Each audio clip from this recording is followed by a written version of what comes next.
Surface wave methods gained a main role in the site characterization for the site response assessment in the past years, essentially because they provide us with the shear wave velocity of the different subsurface layers with a rather robust techniques. A technique that works even in noisy environments, in urban environments, in the presence of pavements and hard top layers. And the physical principle is different from refraction and reflection. We use here the dispersion of the surface waves. The physical principle is that high frequencies, therefore short wavelengths, will propagate in a very shallow first layers, will tell us the properties of this very first layer. As we increase the wavelength, the penetration depth increases, and even if the surface waves are propagating horizontally parallel to the surface, they will sample a thicker portion of the subsurface. They will tell us the average properties from the surface down to the maximum depth that they are affecting. So if we have a wide range of wavelengths propagating in our wave field, we can see the shallow layers and the average from the shallow to the deep. So we'll get a measure of how the velocity changes with depth that we'll need to process and invert to get a real and actual velocity profile. There are different acronyms for different implementations of the surface wave methods. MASW, multi-channel surface wave analysis, SASW, spectral analysis of the surface waves. And these different techniques actually use slightly different surface geometrical configuration and processing techniques, but the basic principles are the same. We generate surface waves at the surface, Rayleigh waves typically, and we can use vertical sources, very simple sledgehammers or vertical impacts or vertical vibrators, because a part of the radiation will be surface waves and Rayleigh waves. We record the vibrations at the surface. The vertical component is extremely rich in surface waves when we are at the surface, and we then process this data to extract the velocity-frequency relationship, to extract what we call the dispersion curve. This dispersion curve is then inverted to get a shear wave velocity profile. The surface waves are an important component of the wave field, and in this simple animation you see different types of body waves, the P waves on the top, the shear waves in the middle panel, and the Rayleigh waves at the bottom. And what you can see immediately is that the P waves are the fastest. You can see that as soon as they start, they travel very quickly through this sample, numerical sample of the subsurface. The shear waves are more or less at halfway between the zero and the P wave arrival, and the Rayleigh waves are the slowest. But they are very close to the shear waves because their properties depend essentially on the shear wave characteristics of the media that they go through. So the P waves have a horizontal polarization when they are generated parallel to the surface. The polarization is typically horizontal when you stay close to the surface.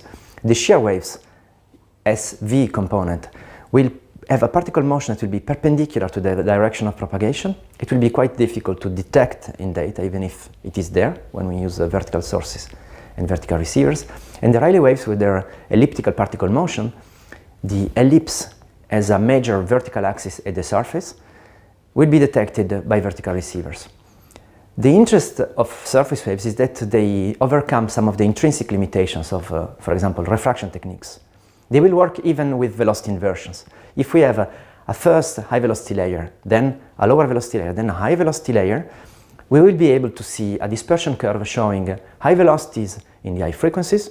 When we stay in the very shallow, we'll see the properties of the first layer, which is fast. As soon as we increase the wavelength, we decrease the frequency, the wavelength will increase, the penetration will increase, and we will see a sort of average between the first fast layer and the second slowest layer. So the velocity will decrease. And then when we hit the deepest, fastest layer, the velocity will increase again. So it will work even in those cases. And it will work even if we do not have any large velocity contrast. If we have a gradient of velocity increasing from shallow to depth, we'll see a less rapid increase of the velocity, but we will still see the dispersion. The shape will be different between the case with a sharp velocity contrast and a smooth gradient, and we will be able to discriminate between these two cases. Cases with smooth gradients might be challenging for refraction-based techniques and for reflection techniques. So, how does it work in practice? We will see all this in more detail in a specific module on surface waves, but let's start having a quick overview about how they work. We acquire a set of traces with vertical receivers and vertical sources. This seismogram, this collection of traces in the time offset domain, is transformed into a different domain. For example, the frequency wave number domain. The frequency wave number domain is a representation of the same wave field in a domain where the energy is located where its kinematic properties are. So for each frequency we'll see what is the wave number. The wave number is the inverse of the wavelength.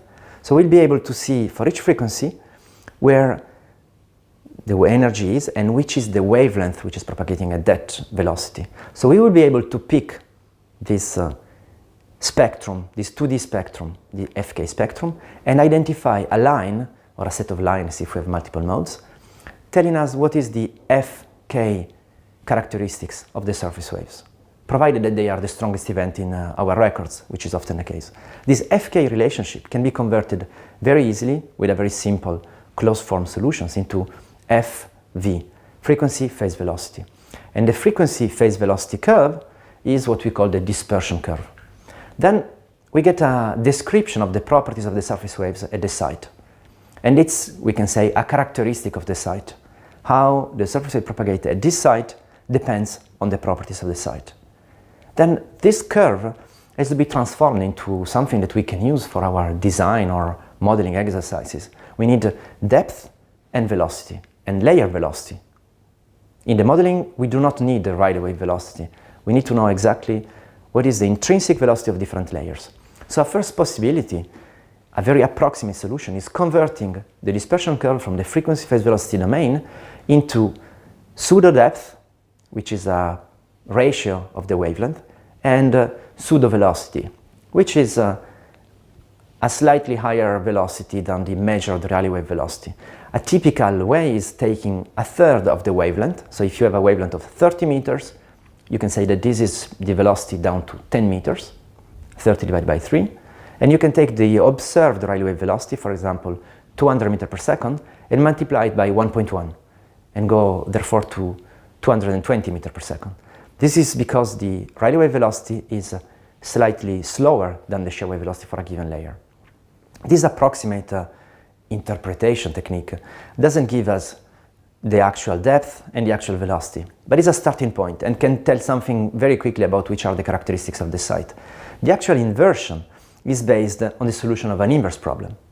The inverse problem consists of modeling the surface waves into a known, assumed sequence of layers where we know the thickness, the velocity, the shear wave velocity, the mass density, and the Poisson's ratio, or the P wave velocity for all the layers, and therefore we are able to model the dispersion curve. To model a theoretical dispersion curve at this hypothetical 1D site. Then we iterate, adapting and changing the layers' velocity and thicknesses until we have the optimal match between the picked, the experimental dispersion curve, and the model dispersion curve. It's an iterative inverse problem that has some limitations and potential pitfalls that we will review and discuss later in a specific module. But essentially, it's something that provides us with a vertical velocity profile, typically the shear wave velocity profile with depth. The matching is something that has a sort of arbitrary choices, how close we want to be to the experimental dispersion curve. And the risk of overfitting and producing something that reproduces what we observe in the field up to the smallest possible detail is one of the pitfalls of the inverse problems. So what are the limitations of the surface wave methods? The first one is that most of the analysis techniques, the ones that give us the dispersion curve, rely on wave field transforms that assume a plane wave and a 1D propagation without lateral variations. And the inversion, again, is based on a 1D assumption, because the forward problem that is easy to solve and is fast to solve is the one in a layered flat subsurface with plane and parallel layers without lateral velocity variations. So therefore the method works well when we do not have extreme lateral velocity variations at the site. This can be a limitation in cases where maybe subsurface features like foundations or geological features like faults and dipping layers are present. The reliability of the result therefore decreases when even along a short array we might expect lateral velocity variations. Then the velocity profile is obtained solving an inverse problem, and inverse problems might have non-uniqueness issues, and this is something that happens with surface waves. We get a velocity profile, but we could get an equivalent velocity profile For site response assessment, typically this equivalence is not particularly critical because models that are equivalent in terms of dispersion are often very similar in terms of site response. But what changes is, for example, the depth of a certain given layer. Depending on how many layers we are solving for, we might have models that estimate, for example, the depth of a bedrock to different depths. The advantages of the method are that essentially it is a very robust technique. It's robust versus the acquisition issues because it works with the strongest component of the wave field. The strongest component because the radiation of sources at the surface is largely made of surface waves. Then the geometrical dispersion is smaller than the P waves. So typically gathers acquired with surface sources, vertical sources and receivers in the near offset that we use for near surface characterization techniques are dominated by surface waves. Even in very noisy environments, in urban environments, we typically can acquire data with a sufficient quality to get the dispersion properties. And it is quite fast and it is quite cheap in terms of execution because it doesn't need special sources. The processing can be quite fast and automatic. And the robustness is also with respect to the intrinsic limitations of other techniques. It works even when we have velocity inversions and it works even when we have smooth gradients, conditions that may make other techniques fail. The investigation depth is a bit more difficult to define with a simple rule of thumb. Essentially, it depends on the maximum wavelength that we have. And the maximum wavelength that we have is a function of some physical parameters, including the minimum frequency that we can generate and record, and the velocity at the site, on which we have no control. So we need to push the technique to go towards the low frequencies.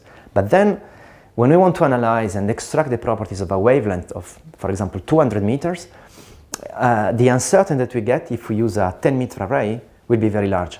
So the size of the measurement device, the length of the array of receiver that we use, has to be designed considering the required or desired investigation depth and maximum wavelength. Just as a simple empirical consideration, the typical 30 meters of investigation depth that we need for classifying sites when we want to get the VS30 synthetic parameter might be reached with a typical 50-meter array with light sources.